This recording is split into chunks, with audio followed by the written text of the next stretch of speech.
Amigos de Argolla TV, estamos en el día 239 del estado de emergencia y eso por el COVID-19 y eso no ha impedido para nada que el Congreso, encabezado por Acción Popular, por el señor Merino básicamente, junto con los congresistas de otros partidos como UPP, Alianza para el Progreso, Podemos, el FREPAP, el Fujimorismo, Somos Perú y otros tantos, a excepción de, hay que decirlo, la única excepción, el Frente Amplio, a excepción de el Partido Morado, hay que decirlo, han votado mayoritariamente aluvionalmente por la vacancia del presidente Martín Vizcarra, y él hidalgamente ha salido a decir: quédense con su gobierno, quédense con su país, métanse su gobierno al ya, y se ha ido.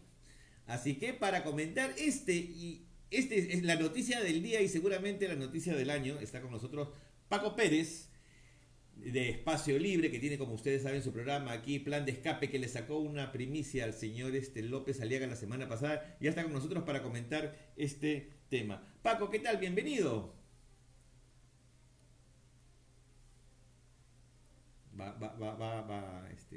Su micrófono, me está saludando, pero Hola, hola. ahí está, ahí está, ahí Hola estamos. Jaime, ¿qué tal? ¿Cómo estás? Buenas noches. Bueno, o como diría don Ramón, ¿no? ¿Qué tienen de buenas? Una noche un poco ansiada, un poco complicada, dura, difícil para todos los peruanos y peruanas porque un poco como lo que escribía para un texto que voy a publicar mañana en la web Otra Mirada. Creo que ni el más pesimista de los analistas políticos se esperaba lo que se venía esta noche, ¿no? El aluvión de votos que se ha venido esta noche uno tras otro, que terminó completando los 105 votos a favor de la vacancia de Martín Vizcarra, ha demostrado que finalmente han pesado más las componendas, las angurrias políticas de algunos sectores que hace rato tenían la sangre en el ojo, hace rato le tenían una cuenta pendiente a Martín Vizcarra y finalmente han decidido cobrarse una revancha que le tenían pendiente al presidente de la República hasta hace unos minutos, presidente de la República, y finalmente pues han decidido ir por todas contra el mandatario y han finalmente tomado venganza de lo que ha sido, quizá, creo yo, uno de los principales exponentes de, considero yo, al margen de sus errores, al margen de los delitos que tienen que investigarse, definitivamente, uno de los principales exponentes de lo que ha sido este proceso de lucha contra la corrupción, quiérase o no, al margen de lo que ha ocurrido y de lo que se ha vivido, porque le dio un espaldarazo a los procesos de lucha contra la corrupción, y esto a algunos sectores definitivamente no les ha gustado, y esto ha terminado finalmente por darse esta situación de vacancia que es la que tenemos en este momento, ¿no? Exacto, ¿no? Y ya se está conectando también con nosotros Joshua Carnero. Si me escucha, no sé si me escuchará porque parece que hay bastante movimiento ahí en la plaza. En la plaza estamos viendo que está, en la plaza, en el centro de Lima está él. A ver, vamos a avisarle para que active su micrófono del Zoom. Voy a poner que active su micro porque no lo estamos escuchando, para que podamos ver qué es lo que está ocurriendo. Estamos viendo, bueno, mucha presencia de la policía. Mientras que activa su micrófono, efectivamente, Paco, ha sido un día sorpresivo, ¿no? Nadie se lo esperaba. Creo que, como tú bien dijiste, ni el analista político más, vamos a decirlo,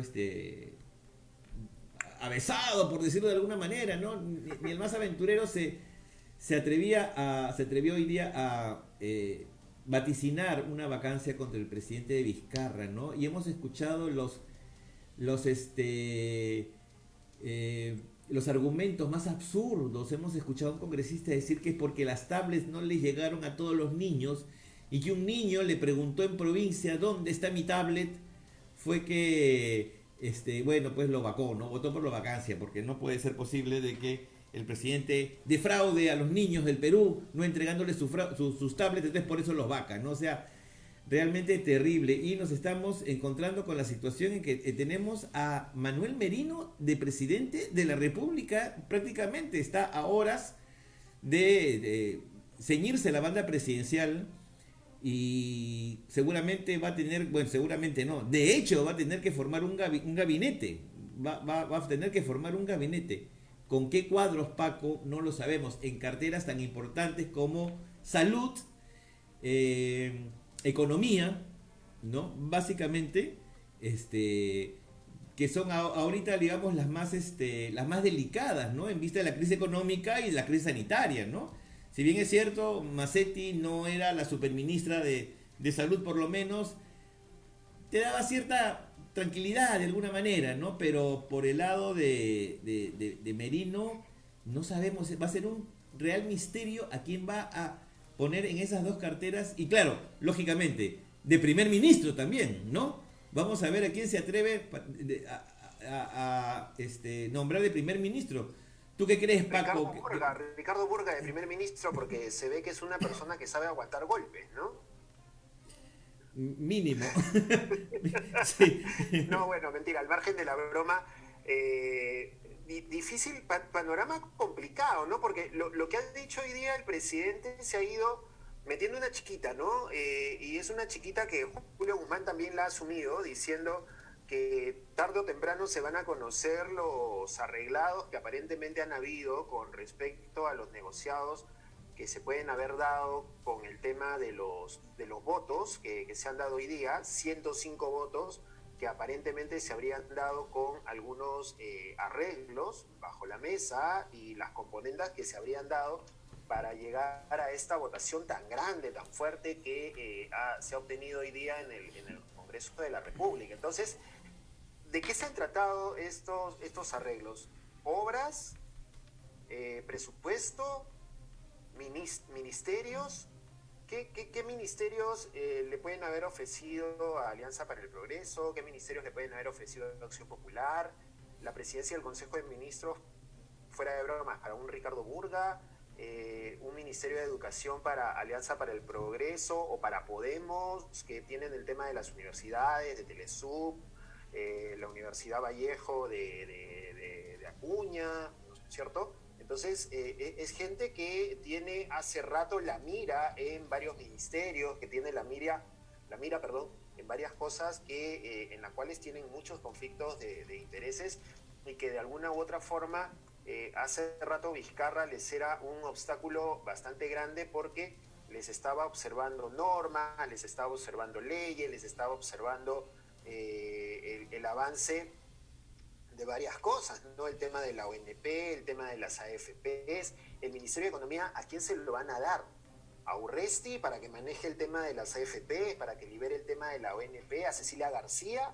O sea, ¿a quién le van a dar esos ministerios? O sea, ¿cuál ha sido el acuerdo para que finalmente estas bancadas tomen algunas decisiones respecto al tema de la vacancia? Porque son ministerios sensibles, ¿no es cierto?, que de alguna forma van a tener que, sobre los cuales se van a tener que tomar algunas decisiones, y más aún en medio de una situación de emergencia en la cual nosotros nos encontramos ahora. Nos encontramos en una situación de emergencia en la cual hay algunas cosas sobre las cuales se tienen que tomar decisiones, y decisiones que no son pues que yo pienso y digo ya, ok, vamos a hablar de esto y ya, listo, decidimos y se acabó. Hay decisiones que se tienen que tomar con ciertos criterios y con ciertos cuidados, y eso no es moco de pavo. O sea, hay cuestiones que se tienen que tomar como políticas de Estado que tienen que ir con mucho cuidado en realidad, ¿no? Totalmente, ya estamos conectados, se está conectando a nuestra sesión de Zoom nuestro amigo Richard Arce, precandidato a la presidencia por el partido Runa, a quien le damos la bienvenida. Richard, ¿qué tal? ¿Cómo estás? Bienvenido. Muy buenas noches, Jaime. Aunque no creo que sean buenas para nuestro país, ¿no? Evidentemente, después de lo que hemos estado viviendo en estas horas de mucha preocupación por lo que va a suceder con el país. Son momentos aciagos que lamentablemente un Congreso de la República, descalificado y sobre todo angurriento por el poder, ha manifestado su posición de vacar al presidente de la República. No les ha importado la situación en la que viene atravesando nuestro país, una crisis sanitaria, una crisis económica a consecuencia de la pandemia, y ahora le suman una crisis política. Más allá de la posición que haya tenido el presidente de reconocer Hidalgo el respeto a la Constitución y seguir el proceso de sucesión en el poder, lamentablemente yo tengo una apreciación personal. Para mí esto es un golpe de Estado.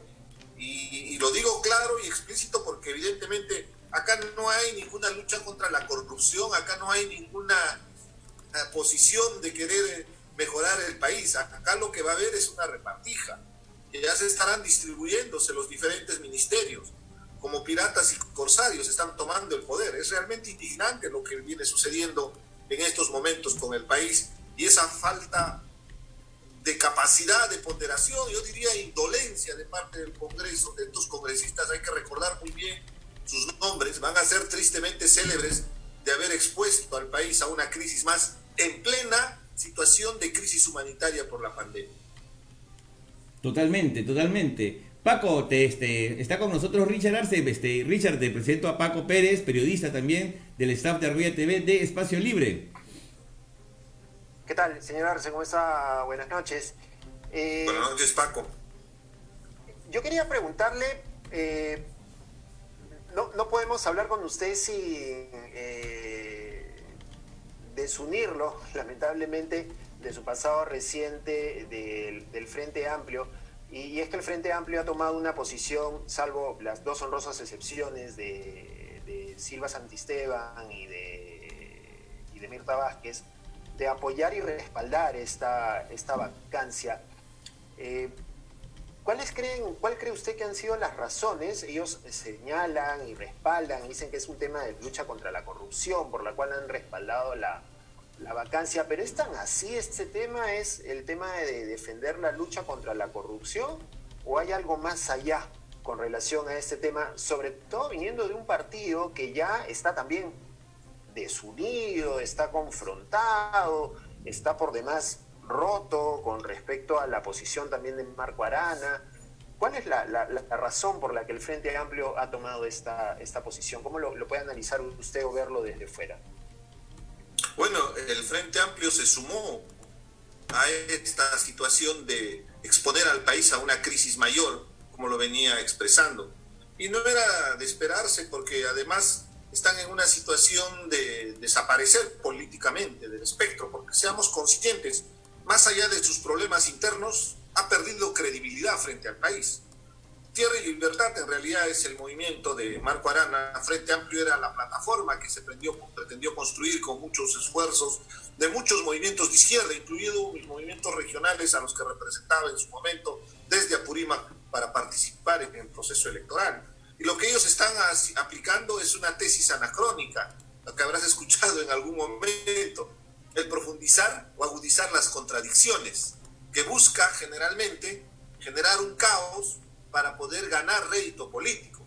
Y en el horizonte no tiene posibilidades. Te lo digo con mucha humildad y con mucha transparencia. Marco Arana está descalificado públicamente.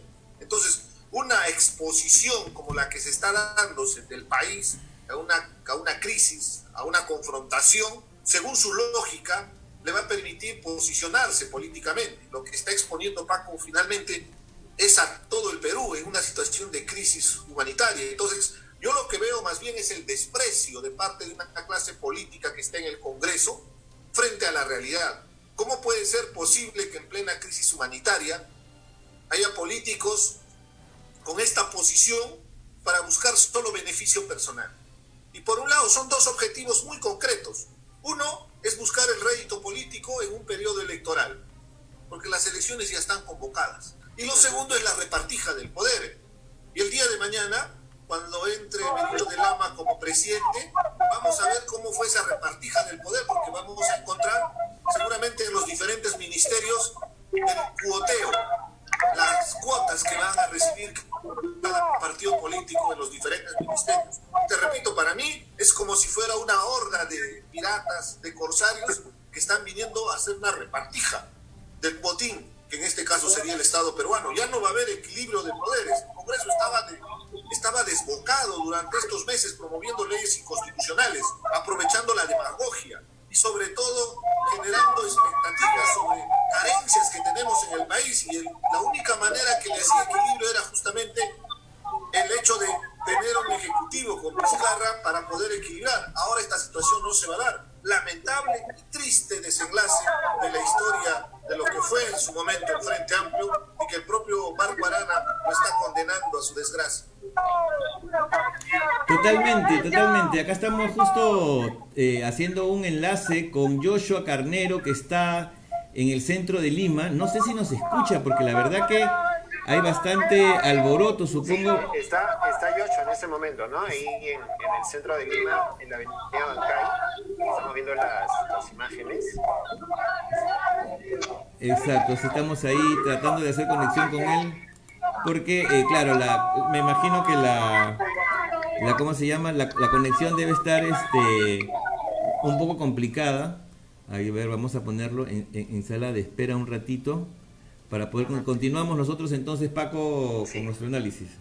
Sí, Richard, yo quería preguntarle, usted señalaba de que el Frente Amplio está reaccionando de esta manera, y bueno, la mayoría de los partidos que ha respaldado la vacancia está reaccionando de esta manera, apoyando la vacancia, por un tema de rédito político. Pero yo me pregunto, ¿qué tipo de rédito político puede haber en apoyar una vacancia cuando tenemos a la gente ahorita en las calles moviéndose por la vacancia, la gente que no sale está de sus casas haciendo cacerolazos, en las redes sociales la gente está protestando, detestan al Congreso en este momento? Si mañana hacemos una encuesta, seguro el 80-90% va a decir que el Congreso apesta, es lo más probable.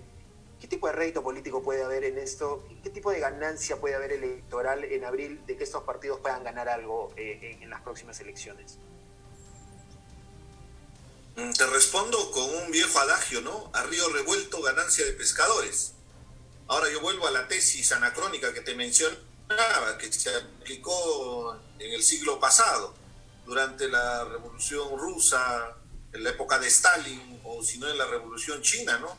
Agudizar las contradicciones significa justamente generar este espacio de polarización del país.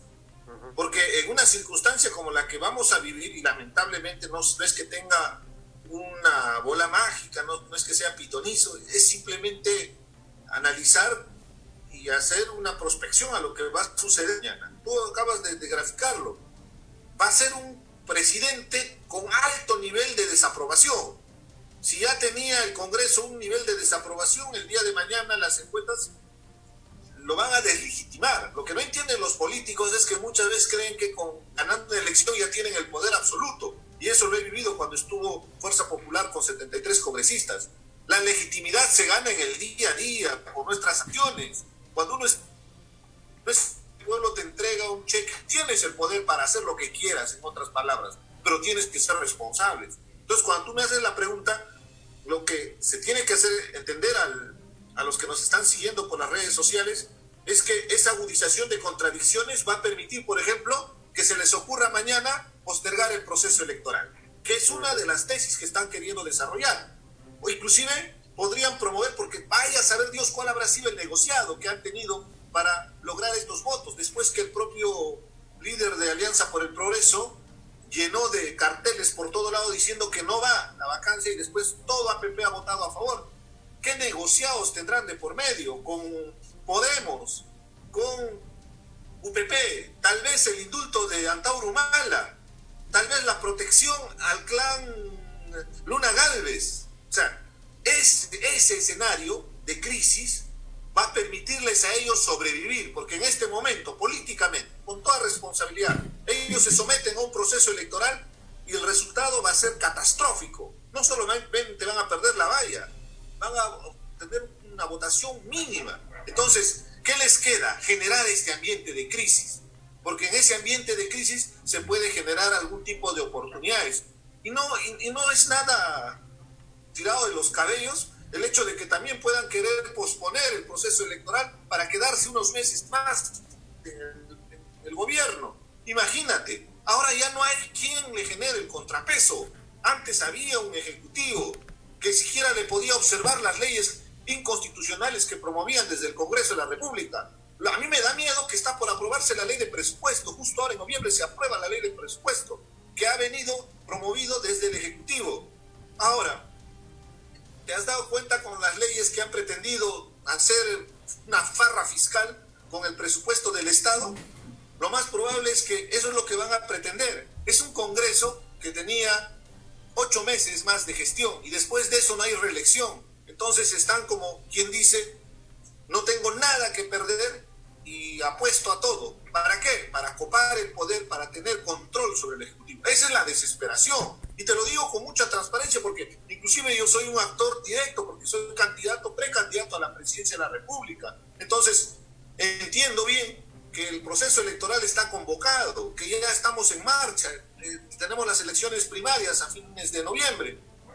Pero este Congreso, teniendo el control del Legislativo y del Ejecutivo, puede modificar el status quo, puede modificar la situación legal que necesitábamos de tranquilidad para llegar al 28 de julio y justamente al Bicentenario. Qué triste por el país, paradójicamente. Richard, bien como lo comentas, efectivamente, ¿no? Yo creo que es una situación en la que, a ver, si este Congreso que se suponía entraba para hacer la reforma política, ¿no? Que era el encargo principal que le había dado la ciudadanía luego de la disolución del anterior Congreso, con un año de plazo, supuestamente, y estaban llegando, pues, raspando, haciendo algunas modificaciones y metiendo debajo de la mesa algunas leyes de contrabando, como por ejemplo, ¿no? Lo de la ONP, la devolución del 100% de las AFPs, ¿no? La creación de nuevas universidades, etcétera, etcétera.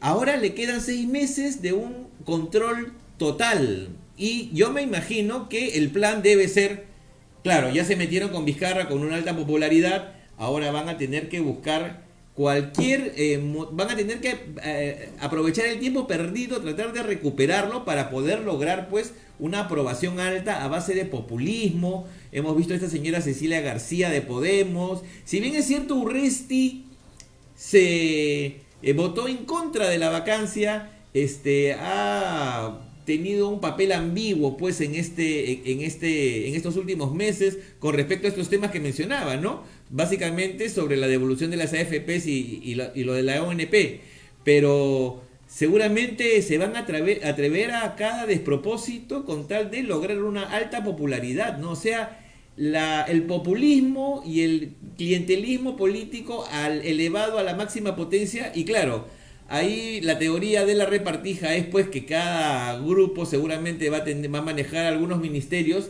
y esos ministerios le van a permitir hacer este trabajo de proselitismo político, ¿no? O sea, es una situación de verdad en la que el país entra en una situación bien complicada, yo diría casi caótica, ¿no? Y esto obviamente va a afectar las inversiones, va a afectar el trabajo de la gente, vamos a vivir una etapa de incertidumbre hasta que, bueno, si es que se dan las elecciones en abril. ¿Tú qué crees?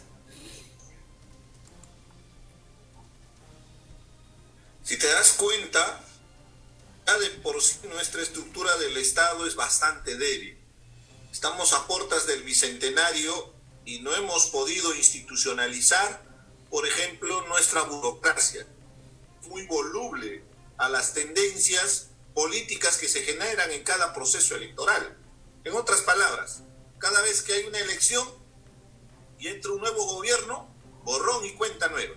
Significa que hay todo un cambio, no solamente en la política del Estado, no solamente en el funcionamiento, sino hasta las personas que son los responsables de ejecutar estas políticas públicas y que están en el ápice estratégico, que están en la toma de decisiones, son cambiados permanentemente. Entonces, ¿de qué manera se podría garantizar que el Estado sea mucho más eficiente?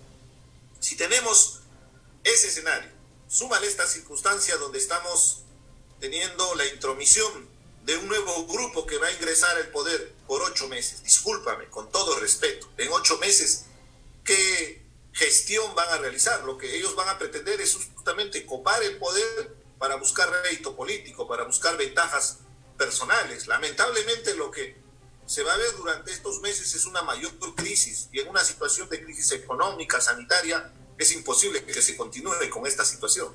Exacto, ahí está Úrsula Moscoso, creo que está entrando en nuestra transmisión. Úrsula, ¿nos escuchas, nos ves?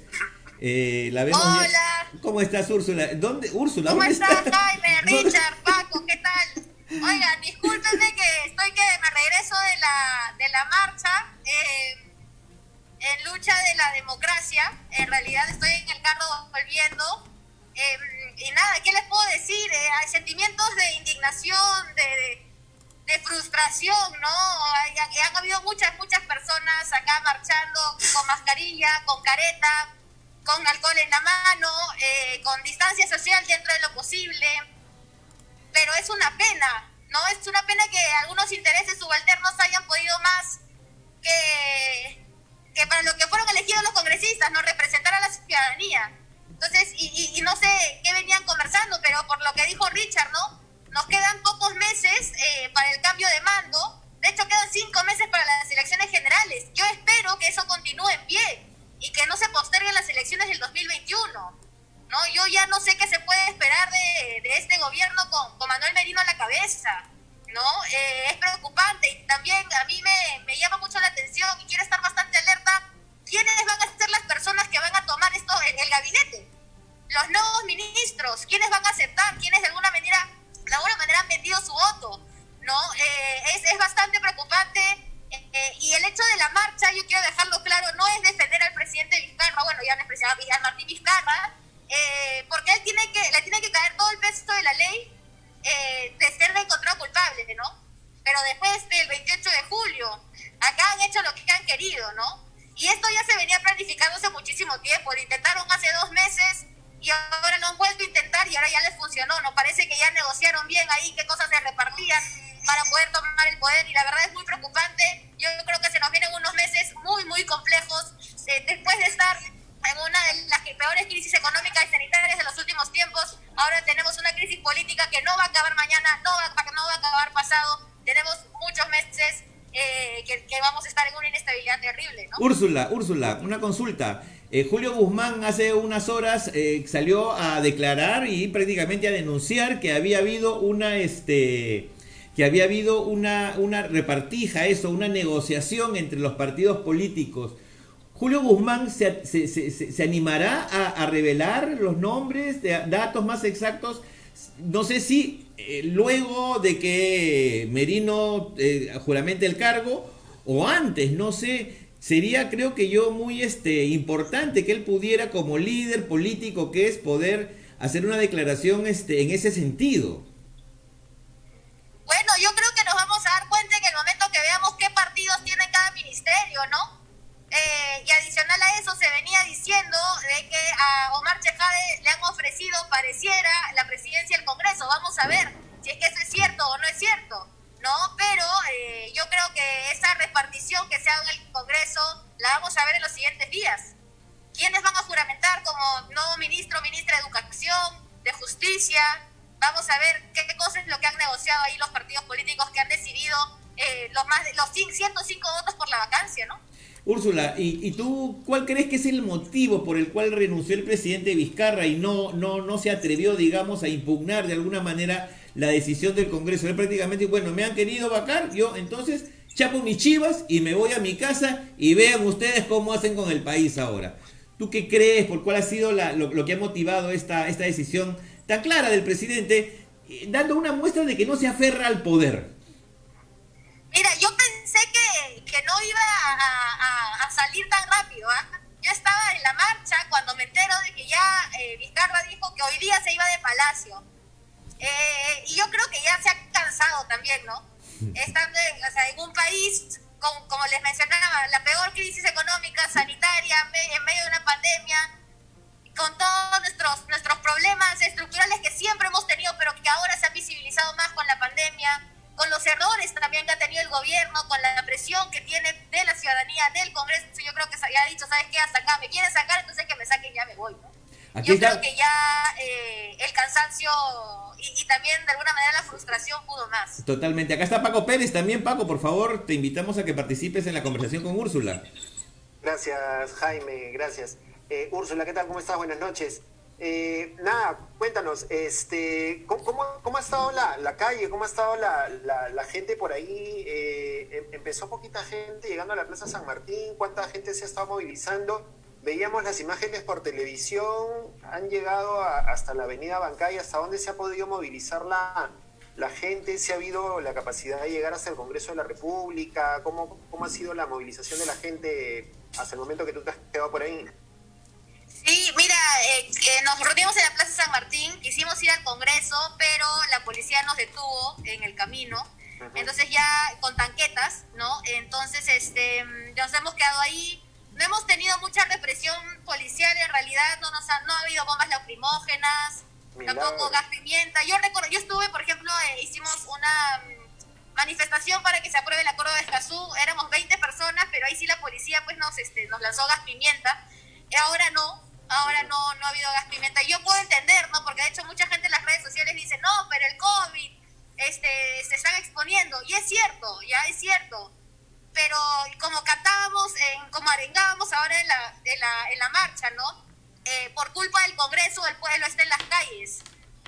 Y nosotros hemos salido en manera de protesta a alzar nuestra voz para que ellos sepan que lo que están haciendo no es respaldado por la ciudadanía, o por lo menos por gran parte de la ciudadanía. Ha habido mucha gente, hemos estado con Julio Guzmán, con Flor Pablo,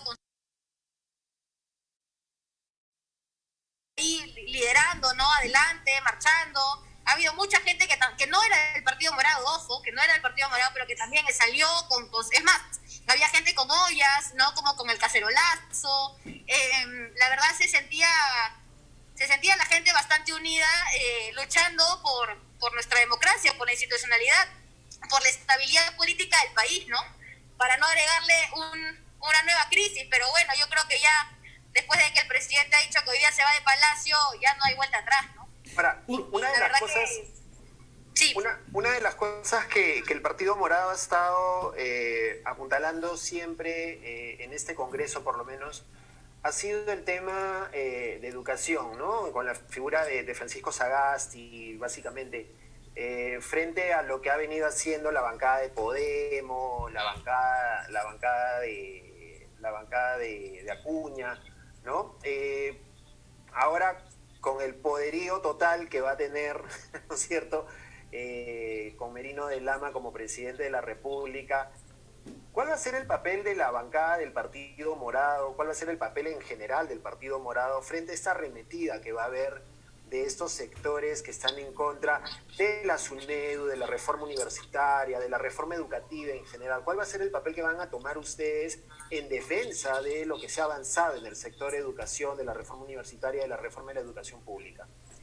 Mira, Paco, a mí se me ponen los pelos de punta de pensar de que la familia Luna podría encabezarle el Ministerio de Educación, ¿no? Podría liderar el Ministerio de Educación. Yo creo que ahí, más que la bancada morada, como ciudadanía, vamos a tener que hacer presión, porque la bancada morada son 9 congresistas, ¿no? Entonces van a poder fiscalizar, van a poder estar ahí peleando dentro del Congreso, pero no somos mayoría. Y yo creo que la mayoría vamos a tener que encontrarla en la gente, en la ciudadanía, alzar la voz. Y yo creo que vamos a ver pues qué es lo que pasa con los ministerios, ¿no? Vamos a ver quiénes son los que asumen los ministerios. Me imagino que mañana va a asumir Merino la presidencia y en las siguientes semanas vamos a saber qué es lo que va a pasar, ¿no? Pero vamos, para cambiar todo un ministerio pues y para volver a empezar la chamba, ¿cuánto toma? 3 meses, 4 meses de para, ¿no? Entonces, eso al país nos deja pues terrible. Exacto. Terrible y es muy preocupante. Exacto. Úrsula, queremos agradecerte, mira, esta conversación al vuelo que hemos tenido contigo. Teníamos planeado hacer un programa... al ras del suelo. Al ras del suelo. Un programa electoral contigo, ¿no? Conversar de tus propuestas y las del Partido Morado, así que digamos, posponemos para una siguiente ocasión, pero también quiero aprovechar de a través tuyo, invitar a Julio Guzmán para que también pueda en algún momento someterse a una entrevista aquí en Argolla TV, como lo hicimos en la vez anterior cuando postulaba su bancada al Congreso. Siempre son bienvenidos los amigos del Partido Morado aquí en Argolla TV, así que por favor te comprometo para que le lleves el mensaje a Julio. Yo le digo, no te preocupes, Jaime, yo le digo muchas gracias y nuevamente discúlpenme, me hubiera gustado estar sentada en casa para poder hablar sin mascarilla y contarles mucho más. Ya será una siguiente ocasión. Más bien, muchísimas gracias por la invitación. No, Úrsula, muchísimas gracias a ti. Muchas gracias. Un abrazo, cuídense mucho. Igualmente, también para ti un abrazo fuerte. Muy bien, y Chao, estamos... Jaime, Paco, Richard. No, gracias. Jaimito, Gracias. hablando del Partido Morado, precisamente Fuerza Ciudadana, que es el otro combo que forma parte de esta alianza que ha conformado el Partido Morado, acaba de publicar un comunicado haciendo un llamado, dice, no al golpe de Estado, Congreso Nacional, vergüenza nacional, y señala, bueno, entre otras cosas, que repudia el golpe efectuado por la mayoría parlamentaria contra el gobierno democrático y legítimo del presidente Martín Vizcarra. Rechazan la interpretación antojadiza e inconstitucional de la vacancia presidencial por parte de mafias congresales que buscan usurpar el poder y blindarse de sus fechorías. El presidente Vizcarra debe continuar siendo investigado por el Ministerio Público siguiendo el debido proceso y responder por cualquier acto de corrupción cuando lo disponga el Poder Judicial, y cuando termine su mandato, ya no lo va a poder hacer. Como establecen las leyes y la Constitución, exigimos que el Tribunal Constitucional emita una medida cautelar muy tarde hasta que resuelva la demanda competencial solicitada por el Ejecutivo. Y bueno, apelan al artículo 46 de la insurrección, por la cual nadie debe obediencia a un gobierno usurpador. Y un dato adicional, nuestra troll favorita, Carla Rocha, ha publicado un tuit. Bueno, a Carla Rocha no se le cree nada en realidad, pero ha publicado un tuit viniendo de quien viene, por la cercanía que tiene a ciertos personajes, y ha publicado lo que supuestamente va a ser el gabinete Merino, ¿eh? Así que apunta. Premier, Víctor Andrés García Belaúnde. ¡No! Puedes reírte, Richard, cuando quieras, ¿ah? Puedes reírte. Ministro de Salud, Jorge Pérez. Ministro de Defensa, Otto Guibovich. Por ahí le liga esa. ¿Ah? Ministra de la Mujer, Mónica Saavedra, de Acción Popular. Ministra de Inclusión, Felicita Tocto. Ministro de Trabajo, Dios mío, Carlos Salmerí. Ay, Dios mío. Ministro de Justicia, Omar Chejade. Por ahí le ligan algunas, ¿está? Por ahí le ligan. Oye, y a Cheput no le tocó nada, pobrecito, nunca le toca nada. A lo mejor lo llaman, a lo mejor ahora sí le liga. A lo mejor ahora sí le liga. Richard, oye, ¿qué tal gabinete? Dime, la población allá, ¿tú estás en Apurímac? No, Jaime, estoy en Lima. En Lima, Por pero obvias razones. Estamos en plena organización del tema de las elecciones internas. totalmente, claro, pero digamos, ¿qué noticias has tenido tú allá en Apurímac? ¿Cómo ha recibido la gente esta noticia de lo que ha hecho el Congreso con el presidente Vizcarra? Con bastante indignación, y están cuestionando abiertamente a los dos congresistas que tenemos, uno del Frente Amplio y otro de Alianza por el Progreso, que han votado a favor. Que en el caso de Alianza para el Progreso es la muestra de la calaña que son los políticos que tenemos en este momento y que pretenden inclusive ser presidentes.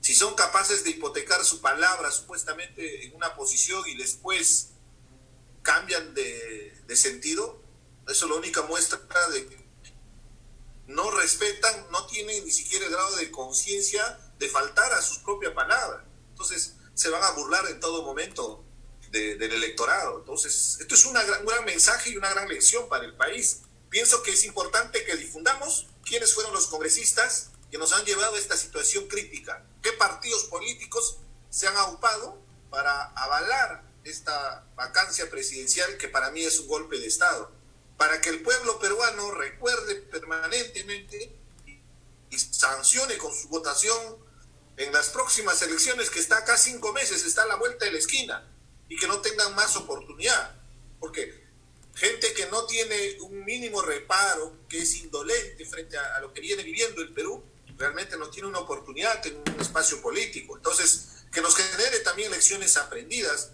toda esta situación de exposición del país a una crisis mayor. Es inconcebible lo que ha pasado, y lo lamentable lo hablábamos la vez pasada. Todo esto ha sido concebido por un presidiario que tiene inclusive alteraciones mentales, que sus argumentos son anacrónicos. Es una persona que además está proscrita por la ley. ¿Cómo puede ser posible que pueda digitar una vacancia presidencial, seguramente a cambio de un indulto, y que varios partidos políticos que supuestamente son adalides de la democracia, el día de hoy se han prestado para este juego? Evidentemente solo por el rédito a corto plazo, inmediato. En el tiempo, la historia no solamente va a escribir esta página negra, sino también será la población que que los va a cuestionar. A mí me recuerda algo, yo se los dije a los futbolistas cuando se ensoñaban con el poder, cuando tenían 73 congresistas, que cada una de las tropelías que estaban haciendo iba a tener sus consecuencias y que iban a quedar descalificados. No quiero ser Nostradamus ni nada por el parecido, pero estos congresistas que están ahora van a terminar descalificados, probablemente de prisión, porque lo que no se da cuenta Merino de Lama es que todos los presidentes han terminado en la cárcel y probablemente ellos también van a tener que responder a la justicia. Lo que están haciendo con el Perú es exponerlo a una crisis mayor. Por eso es la indignación, la rabia, la frustración que uno siente al ver que se han salido, entre comillas, con lo que tanto estaban buscando. Pero a lo que han sumido es a una crisis mayor a toda nuestra patria. Totalmente, no, totalmente. Yo creo que eso no tiene lugar a dudas y tampoco tiene, no queda ninguna duda de que el pueblo lo va a castigar en las próximas elecciones, ¿no? O sea, sí, de hecho. No, yo no sé qué están pensando en realidad, qué tal disparo a los pies que se han autoinfligido estos grupos políticos. Porque, a ver, yo creo que Vizcarra no era el presidente perfecto, ni mucho menos, tenía que ser investigado de todas maneras, pero no se le puede negar que siempre mantuvo una aprobación popular bastante alta, ¿no? Incluso yo fui testigo cuando a Vizcarra, en Fiestas Patrias, el 28 de julio, estábamos en la Avenida Brasil cubriendo las actividades del desfile, y se escuchaba a la gente espontáneamente gritar, cierre el Congreso, hasta que Vizcarra, se animó y cerró el Congreso, ¿no?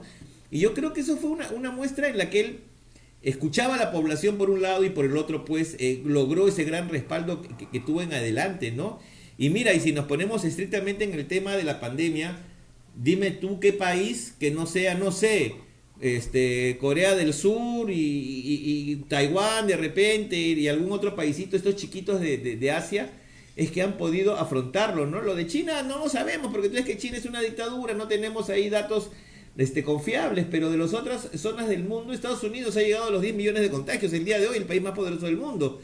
Entonces, con una situación precaria de nuestro sistema de salud y todo, se afrontó de una manera más o menos, no como se pudo, la pandemia, y yo creo que el pueblo se lo reconocía a Vizcarra, ¿no? Y ahora, con este desprendimiento, ¿no? Con esto de decir, bueno, me voy, demuestro que no tengo ambición de quedarme eternamente en el poder, eso es casi una novedad frente a lo que está haciendo Acción Popular, por ejemplo. O sea, yo me imagino, creo que ni en sus más horribles pesadillas, Fernando Belaúnde se pudo imaginar esta situación en la que está su partido político en estos momentos, ¿no? No sé, Paco, participe, por favor. No, Y lo alucinante es cómo los mismos miembros de Acción Popular mencionaban, ¿no? la figura de Belaúnde, no solo ahora, sino en todas las oportunidades que se ha hablado de la vacancia y que se ha hablado de la lucha contra la corrupción y utilizaban la figura de Belaúnde para, de alguna forma, hacer más grandilocuente su discurso, ¿no? Escuchar a Ricardo Burga, al mismo Merino, usar la figura de Fernando Belaúnde, cuando Fernando Belaúnde tampoco es la gran figura de la lucha contra la corrupción ni la gran figura democrática, ¿no? O sea, tampoco es endiosar a Belaúnde Terry como la gran figura democrática, pero bueno, son cosas que ya la historia, para quien quiera revisarla, es cuestión de volverla a ver y de revisar la página 11 y de volver a ver el papel que Kuczynski jugó en esa parte de la historia, precisamente, ¿no? Entonces ya quien quiera revisarla la vuelve a revisar. Pero a mí lo que me da que hacer en toda esta situación es cómo todos estos personajes que han hablado de la vacancia se han llenado la boca con los temas de la lucha contra la corrupción, y dicen que se han sacado del camino a un corrupto y que están recuperando al país de mano de los corruptos, ¿no es cierto? Paco, estamos hablando de gente que está más comprometida en más de un caso de corrupción, ¿no? Exacto, no, Paco, yo quiero recordarte, ¿no? Y en esto también hacer el comentario para que Richard también, por favor, nos dé su opinión. El caso, por ejemplo, de congresistas como Lenin Chejo, por ejemplo, ¿no? que ha sido uno de los más entusiastas impulsores de la vacancia del presidente, llenándose la boca de la lucha contra la corrupción. ¿Tú le crees a alguien del Frente Amplio cuando se habla de lucha contra la corrupción? Cuando tú nos comentaste en la entrevista anterior, por ejemplo, el papel que jugó Arana en el momento de la conformación de la Comisión Lavajato, en donde tú eras el que tendría que ocupar ese espacio del Frente Amplio y sin embargo fuiste sacado para poner a este señor Castro, ¿no? Y no solamente esto, el hecho de haber tenido congresistas sentenciados en el Poder Judicial. Ellos no dijeron ni pío, o sea, no hubo ningún proceso en ética ni nada por el estilo. Y varios de los que ahora están presentes también tienen denuncias, pero ahí no se manifiestan. Hace poquito le denunciaron a este congresista también por un supuesto maltrato a su trabajadora. Entonces, bajo ese criterio, bajo los indicios de haber actos de corrupción, en este momento la mitad del Congreso tendría que irse. No tiene razón de ser que sigan en el Congreso de la República. Entonces, seamos objetivos. Y acá hay angurria de poder, Jaime, y la mejor muestra son los dos comunicados. Sacaron primero, ni bien aprobaron la vacancia del presidente, sacaron un comunicado diciendo que a las 5 de la tarde iba a ser la sucesión de poder, la asunción al mando de Merino de Lama. Salió Vizcarra y vieron que Vizcarra, pienso que me pareció un gesto democrático de aceptar por respeto a la Constitución y no ahondar más la crisis. Inmediatamente enmendaron y ahora la juramentación o la asunción de mando va a ser a las 10 de la mañana. Están desesperados, quieren tomar el poder. Esto es como el viejo oeste, están yendo a la conquista ahí del oro. Eso es lo que nos desespera como ciudadanos, como personas que pensamos en nuestro país y vemos a una clase política ensimismada por sus ambiciones, sus ganas de venganza. Entonces, ¿cuál es lo triste? Lo triste es que ahora vamos a tener en el control del poder a Anos Luna Gálvez, de la bancada Telesub, abordando el tema de educación. Vamos a tener a los de UPP, con el ex Contralor de la República, Alarcón, a cargo del Ministerio de Justicia. Vamos a tener, así de surrealista, ¿no? Vamos a tener a Acción Popular manejando la economía del país. Entonces, teniendo a todos estos congresistas con altos niveles de cuestionamiento, a la gente de Urresti, vamos a tener a esta señora García encargándose del Ministerio de Educación. Entonces, fíjate, ¿a qué nivel? A Marta Chávez encargándose probablemente del Ministerio de Justicia, no sé, del Ministerio del Interior. Entonces, no va a haber un contrapeso político. Si ya habíamos visto mucho en la década de los 90 con el copamiento del poder que ha tenido el fujimontesinismo, ahora vamos a ver a gente con toda la angurria para tomar el poder, sabiendo que solo tienen 8 meses para poder tratar de sacar el mayor beneficio, y vaya a saber Dios bajo qué circunstancias. Y no va a haber un control real, porque nuestra democracia se cimenta en un equilibrio de poderes. Y se entendía que nuestro régimen justamente no es ni parlamentarista, hasta cierto punto podríamos decir que es presidencialista porque hay cierto nivel de poder, pero al tener el Congreso el control absoluto, no va a haber el equilibrio de poderes. Y el alto riesgo que eso significa es que la corrupción pueda campear, que las investigaciones que viene realizando la Fiscalía pueden ser torpedeadas desde el Ejecutivo, porque hay una cuestión real, y te vuelvo a repetir, estamos en el mes de noviembre, y en el mes de noviembre se discute la ley más importante que tramita el Congreso de la República, que es la ley del presupuesto nacional, la ley del equilibrio fiscal, la ley que nos permite garantizar la distribución presupuestal a nivel de todo el Estado. Entonces, en una circunstancia donde solo se va a tener al Congreso, es evidente la repartija y el manejo discrecional que va a tener este espacio, con gente altamente cuestionada. Esa es la desesperación. Y ahora, súmale al escenario electoral. Ellos están... A ver, parece que hemos perdido contacto con Richard. Mientras tanto, yo quiero comentar, Paco, mira, la CONAFIEP acaba de de publicar un comunicado en el que curiosamente no condena, ¿no? ¿Cómo se llama? La vacancia del presidente, más bien toma una posición bastante tibia. Dice: la CONFIEP y sus gremios asociados de la pequeña y mediana empresa, mediana y gran empresa en todo el país, hacen un llamado a la serenidad, pero sobre todo al irrestricto respeto a la Constitución y al equilibrio de poderes del Estado tras la aprobación de la vacancia presidencial por el Congreso de la República. A portas de las próximas elecciones presidenciales es fundamental para los peruanos que se garantice la continuidad del cronograma electoral ya establecido para el mes de abril y se realicen las elecciones transparentes que nos permitan afrontar la crisis sanitaria y económica que afecta a nuestro país. Desde el sector empresarial exhortamos a las autoridades a mantener la estabilidad y apelamos a la tranquilidad y resiliencia para que este episodio no merme los esfuerzos de todos los peruanos, que todos los peruanos venimos realizando para superar la crisis sanitaria, reactivación económica, familiar, trabajar por el progreso y el desarrollo del Perú. Lima, 9 de noviembre de 2020. No condenan en ningún... La ex jefa de gobierno de Keiko, siempre pensando en nosotros, ¿no?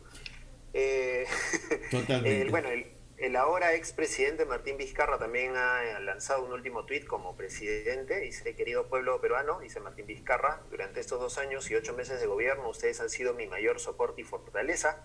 Juntos construimos este camino a pesar de la adversidad. Me voy con la conciencia tranquila, la frente en alto y el deber cumplido hasta otra oportunidad.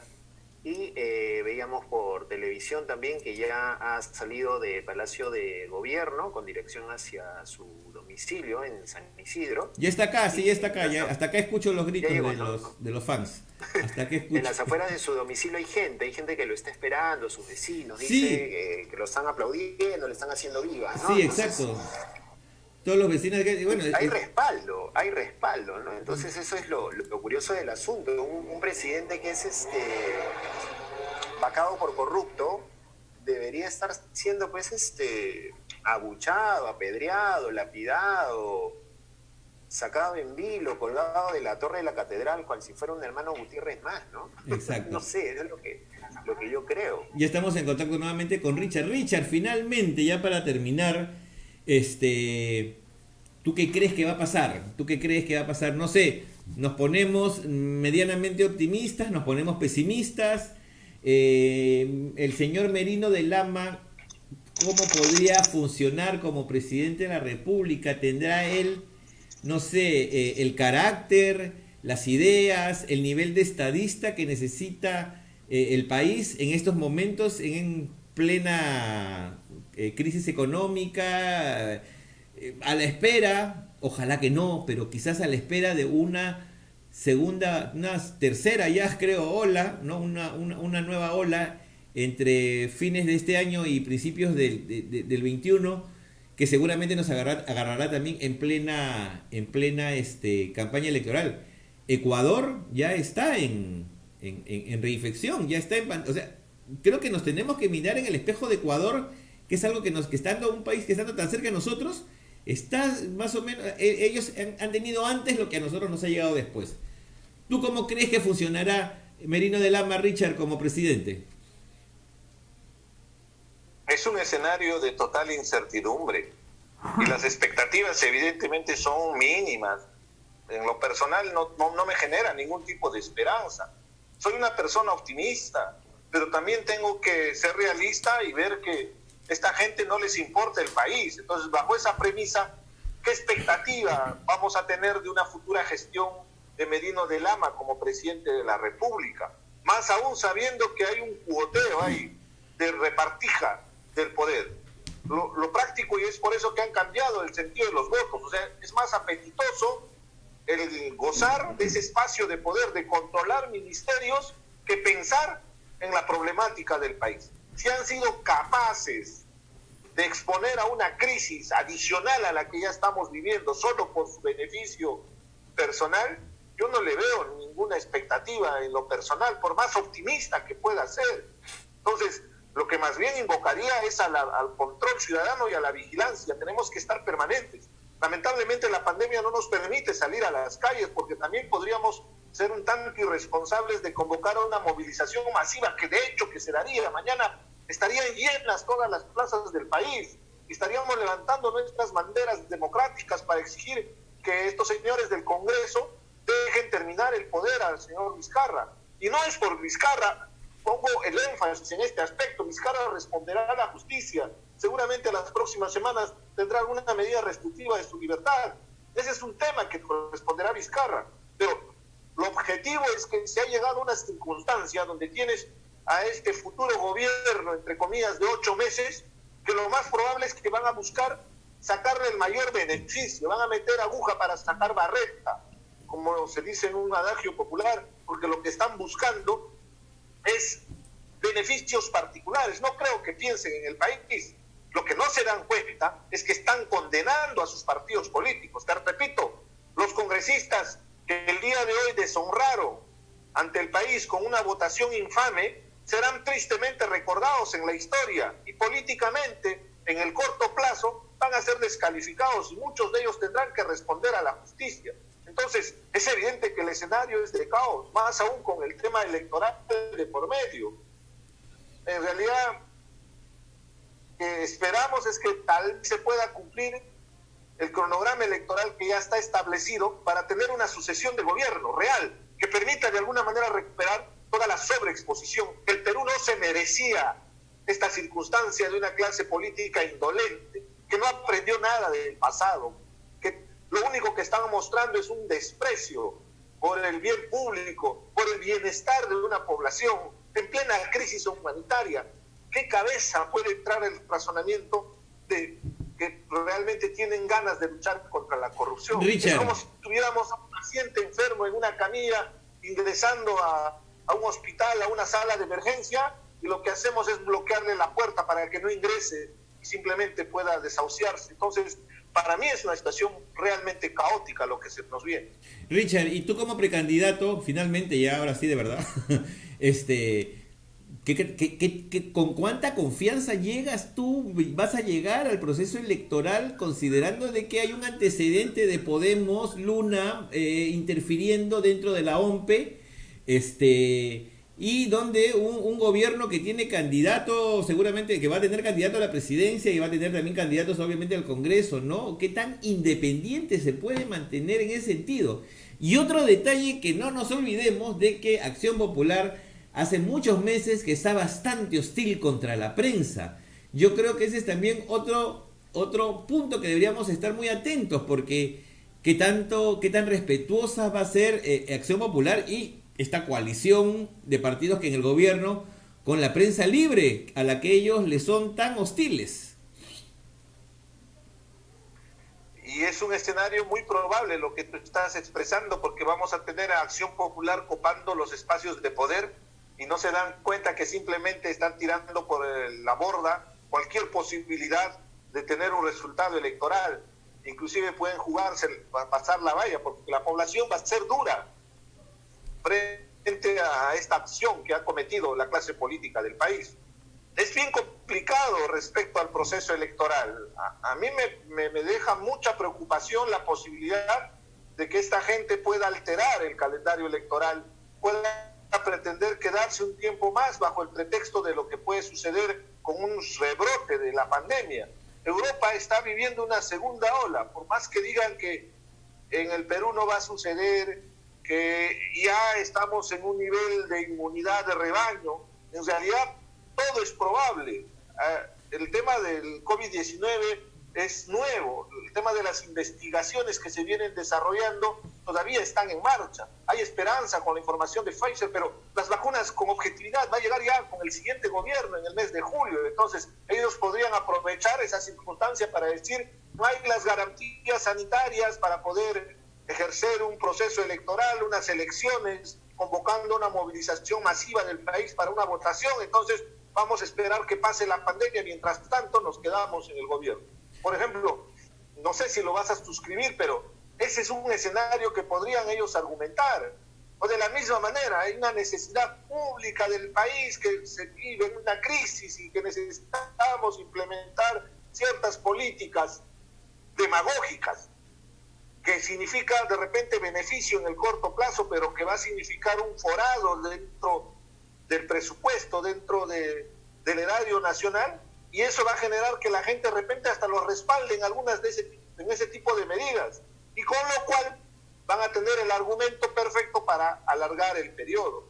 Es un escenario de crisis porque ¿qué confiabilidad va a tener un inversionista para poder desarrollar sus inversiones en el país cuando hay este nivel de crisis política y encima tienes la crisis humanitaria con el tema de la pandemia? Entonces, en consecuencia, realmente el presagio es bastante negativo de lo que puede suceder en el futuro. Estaremos firmes desde nuestra posición. Lo que invocaría tal vez es empezar a movilizarnos desde nuestras casas. Creo que los cacerolazos tienen que sonar todos los días, hacerle sentir a este señor Merino de Lama que no nos representa, que no es nuestro presidente, que puede tener, entre comillas, un amparo legal, pero que no nos representa y por ende no tiene la legitimidad para obrar, y por ende que entienda que no haga ninguna tropelía contra el Estado, que no pretenda alterar el proceso democrático de las elecciones, porque justamente la única esperanza que tenemos es que tengamos nuevas autoridades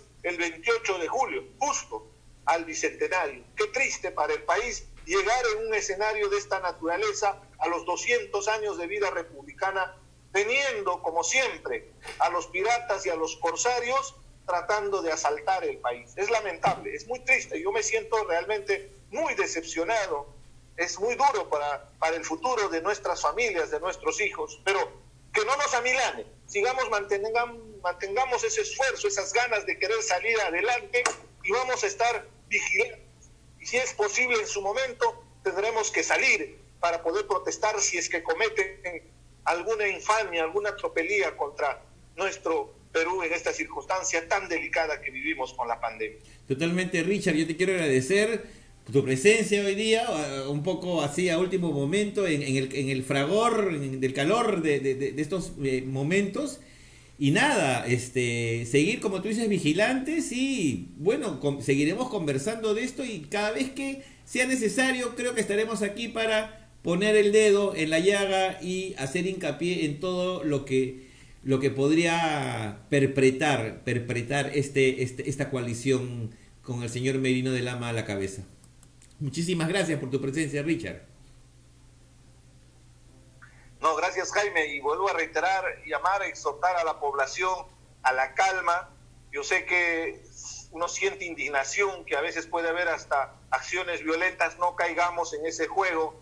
Creo que tenemos la suficiente capacidad como Estado, como país, para salir adelante frente a esta circunstancia, pero no vamos a estar silentes. Creo que los cacerolazos va a ser un buen mensaje que va a hacer sentir al gobierno de Merino de Lama que estamos vigilantes, estamos cuidando, y definitivamente que Dios nos bendiga. No veo otra alternativa frente a lo que se nos viene. Es incierto la realidad futura, pero no nos va a milanar. Seguiremos defendiendo la democracia con todas nuestras agallas, con todas nuestras fuerzas, porque no vamos a permitir que puedan saquear el país, que puedan llegar a ese extremo de utilizar el poder para beneficios particulares, personales, de la gente que va a tomar el poder el día de mañana. Exacto. Muchísimas gracias nuevamente, Richard. Un abrazo fuerte y estamos en contacto entonces. Gracias, un saludo para Paco también. Gracias, Richard. Y nos quedamos con Paco. Paco, ¿tú cuál crees que va a ser la conducta del gobierno frente a la prensa? Lo hemos notado bien hostil a Acción Popular, a Podemos, etcétera, ¿no? A ver, yo quiero rescatar primero algo que ha mencionado Richard en la última intervención, y ha sido esa diferencia que ha señalado entre la legalidad y la legitimidad, que es un tema que se discutía mucho y que marcó mucho la pauta cuando fue el gobierno de la última etapa del Fujimorato, ¿no? Este tema de la legalidad en la cual estaba basada el fujimorismo, esta legalidad de la cual hablaba el fujimorismo, en el cual se basaba, ¿no es cierto? Pero la falta de legitimidad que tenía frente a la población y que finalmente fue la que la terminó desgastando a finales de los 90, ¿no? Y que terminó haciendo colapsar su régimen, y que de alguna forma podría ser esta falta de legitimidad la que podría desgastar este gobierno que va a tener a partir de mañana, desde las 10 de la mañana, el señor Merino de Lama y su futuro gabinete, ¿no? Que veremos ya quién lo va, con quién lo va a conformar, y que demostraría finalmente esta repartija de la cual venía hablando Julio Guzmán y que han hablado también otros personajes, ¿no? Sobre el comportamiento de la prensa ya lo hemos estado viendo un poco, ¿no? Pepe Luna Jr. ha estado bastante hostil con la prensa, ha amenazado con denunciar a todo aquel que diga que recuerde que él no le ha pagado la FP a sus trabajadores cuando era gerente de Telesub, la empresa de su papá, que hoy día está purgando prisión, una prisión preventiva. En el caso de Acción Popular, hace unos minutos el flamante presidente le tiró el teléfono a los colegas de Canal 4 cuando le estaban cuestionando el tema de cómo se llegó a la votación final hoy día. Hizo un llamado a la calma Merino de Lama y tiró el teléfono, o sea, no dejó mucho espacio para las preguntas. Entonces, yo creo que el papel frente a la prensa va a ser bastante chocante, va a haber bastante choque por parte de este gobierno de Acción Popular. Ricardo Burga es una persona que tampoco aguanta mucho los cuestionamientos y creo que Burga va a tener un papel bastante fuerte, ¿no es cierto?, en este gobierno que va a liderar Manuel Merino de Lama. Otto Gibovich va a tener un papel bastante fuerte frente a la prensa. Su carácter militar también es un papel cuestionador, es un papel duro, es un papel recio frente a cualquiera que lo cuestione, ¿no es cierto? Hemos visto a Alfredo Barnechea, que es un personaje líder de Acción Popular, cómo se ha comportado con Mávila Huertas en las últimas apariciones frente a la prensa, y vamos, o sea, ese es el perfil de la gente que está en una facción de Acción Popular. Vamos, ese creo que va a ser el perfil un poco mandón y medio autoritarión de Acción Popular, ¿no? Exacto. Por ejemplo, no es un secreto para nadie que Alan García, ¿no? Digamos, sugirió, provocó, promovió la salida de Rosa María Palacios en algún momento de radioprogramas, y luego durante la campaña del 2011 el Grupo El Comercio se alineó con Keiko Fujimori, también comenzó a inspectorar periodistas. Pero pareciera que América Televisión, básicamente Cuarto Poder, que es el programa, digamos, emblemático dominical, periodístico, ha tenido siempre pues una posición muy crítica incluso contra el presidente Vizcarra, ¿no? A pesar de que se habla de los contratos millonarios de publicidad que tienen con los medios y que a través de eso se maneja. Pero si no se pudiera doblegar, sobre todo a los canales nacionales, ¿tú crees que podrían llegar al extremo de cuestionar, por ejemplo, la concesión del espectro radioeléctrico al estilo Chávez y por ahí tratar de presionar? A ver, te lo dejo. No creo que se atrevan a tanto, no creo que se atrevan a tanto porque lo decía Richard hace un rato, hay una campaña electoral de por medio. Yo creo que Barnechea sería el primero en volverse loco frente a una situación de ese tipo. Sería el primero en decirle, ¿qué estás haciendo, oye, inepto? ¿No? O sea, yo creo que sería el primero en volverse loco frente a una posible acción de ese tipo. Y no creo que nadie en su sano juicio quisiera ponerse en esa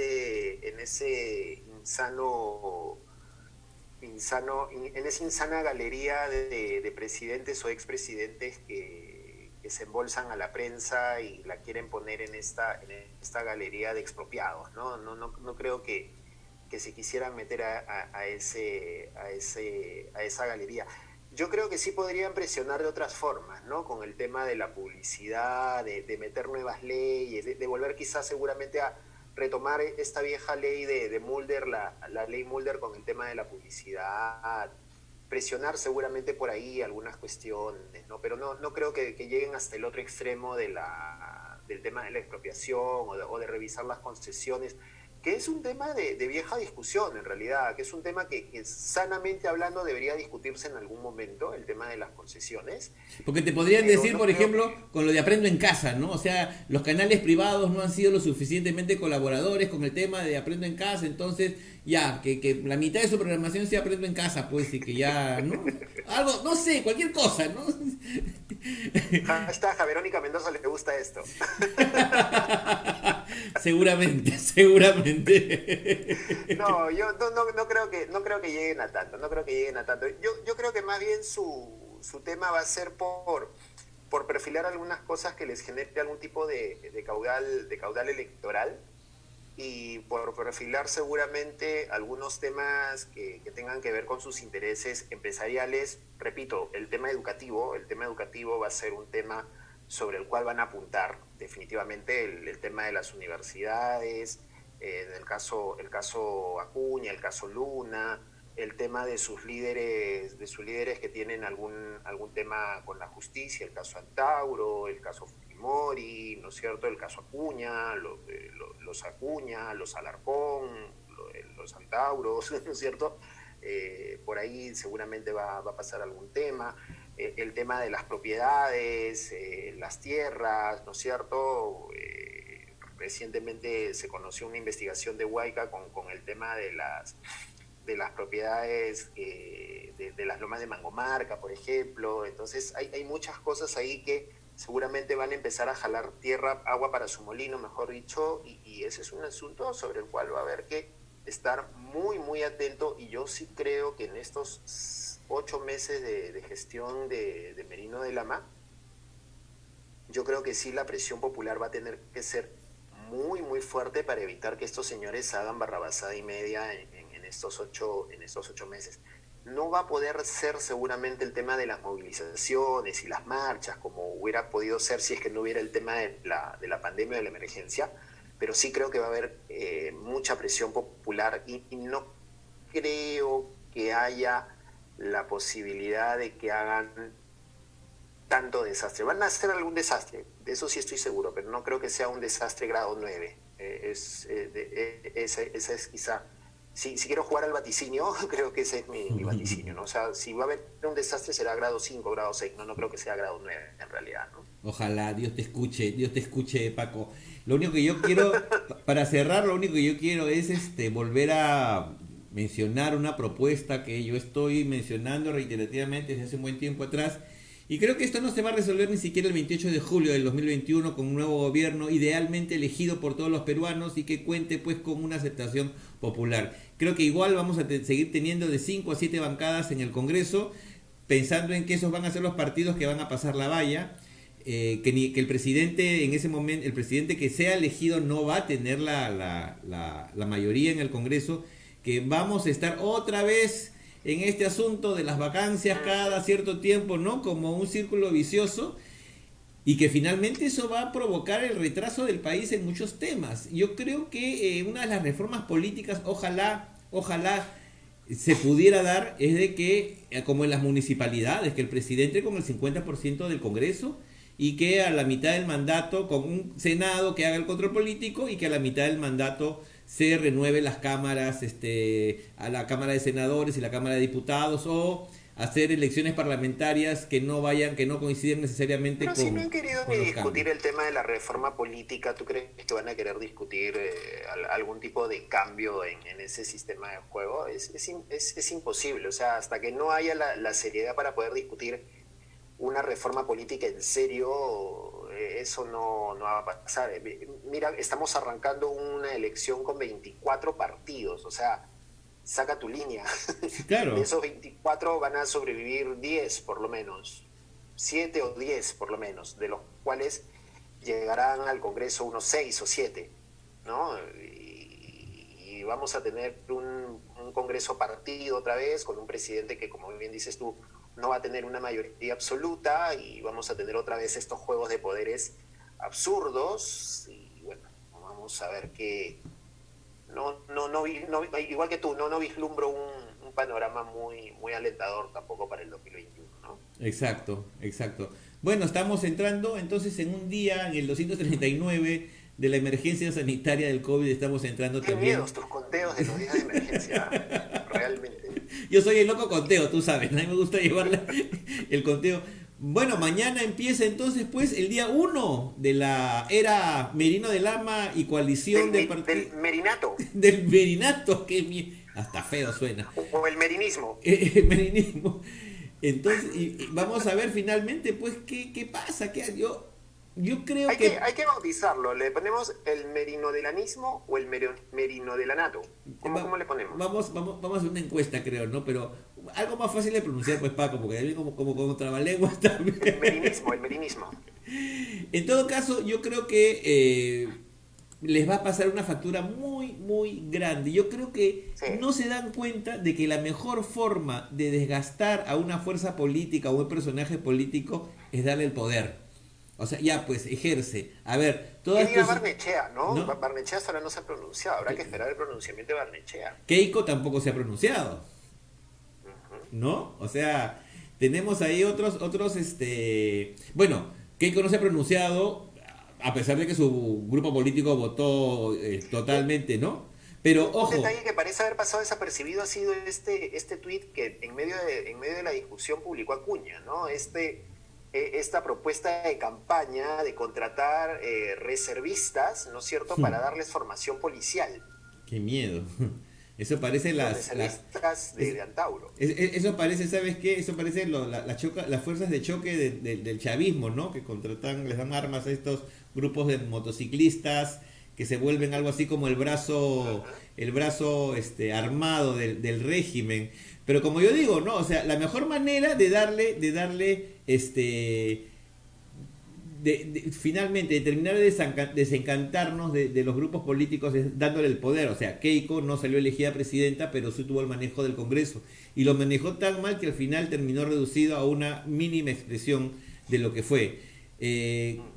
Acabando con su capital político, ¿no? Entonces yo creo que tranquilamente lo mismo le puede pasar a Merino en el caso de un rebrote, tanto que se han llenado la boca Acción Popular y todos los otros partidos de decir el país con la mayor cantidad de muertos por millón de habitantes y la desgracia, la gente que se moría en la calle, los hospitales sin esto, sin el otro. Bueno, pues señores, ahora tienen ustedes la posibilidad de gobernar y a ver qué hacen, ¿no? ¿Qué dice Paco? Ahí, toma, a ver qué haces. Claro, ¿no es cierto? Ahora pues, y yo creo que la gente no va a tener la misma generosidad que tenía con Vizcarra, que le perdonaba algunos errores, va a ser muy dura la gente con este nuevo gobierno. Así que, señor Merino, buena suerte, ¿no? Que le vaya bien, ¿no? Ojalá que estos meses no sean sus últimos meses en la política por el resto de sus días. Y ojalá que Acción Popular no termine en el olvido, ¿no? Como estuvo tantísimos años después. Quizás el único capital político que tuvo Acción Popular durante los últimos años, desde el último gobierno de Belaúnde, que fue el gobierno que fue elegido, fue que a pesar de todos sus errores, Paco, y de todas sus ambigüedades, Belaúnde, su único mérito fue que murió en la pobreza. Y creo que eso le reconocía a la gente, que fue un presidente que no se enriqueció. Entonces, ese era el único capital político que tenía Acción Popular. Y claro, y que Belaúnde se vendió siempre bien como un demócrata y un defensor, ¿no?, de la institucionalidad. Ahora, Acción Popular, con la misma lampa, con la que salieron elegidos, con esa misma lampa, han enterrado lo último que tenían de capital político por el recuerdo de Belaúnde. Así que, señores, ahí está. Con la lampa y el chicharrón se están enterrando. Exacto, totalmente. Listo, de esa manera terminamos entonces esta edición especial de Argolla TV en vivo con Paco Pérez. Muchísimas gracias, Paco, por haber compartido esta emisión. Gracias. No, al contrario, siempre es un gusto compartir emisiones y hacer... Esto es como lo que hacemos con el chat de Argolla, ¿no? O sea, más o menos, pero con transmisión para el público. Listo, Paco. Un abrazo, nos vemos. Un abrazo, nos vemos. Buenas noches con todos. Chao, chao. Listo, amigos, y nosotros también nos despedimos. Y bueno, pues, veré, como decía Hurtado Miller, que Dios nos ayude. Chao. Otra ahí. Amén. Listo, nos vamos. Chao, chao. Chao.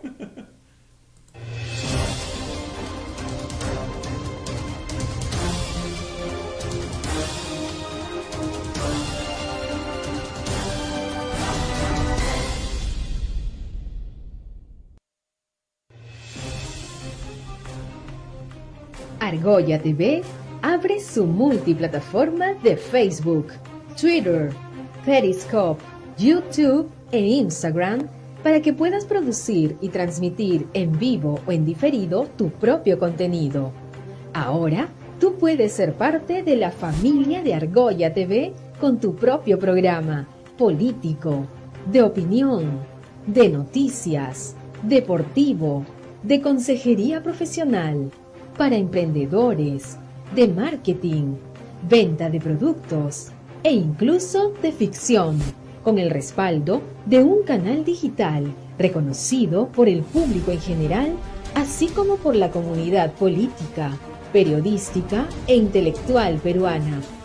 Contamos con un staff de profesionales que te asesorarán y guiarán paso a paso para que logres tus objetivos. Este es el momento indicado. Ven y sé parte de los cambios que se avecinan en el país. Ponte en contacto con nosotros a través de nuestras redes sociales o nuestros representantes. Somos Argolla TV, la nueva televisión donde nuestra única concentración es contigo.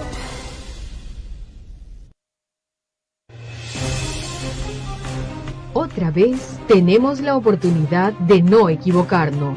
Por eso en Argolla TV abrimos nuestra multiplataforma para que los candidatos expongan sus planes de gobierno.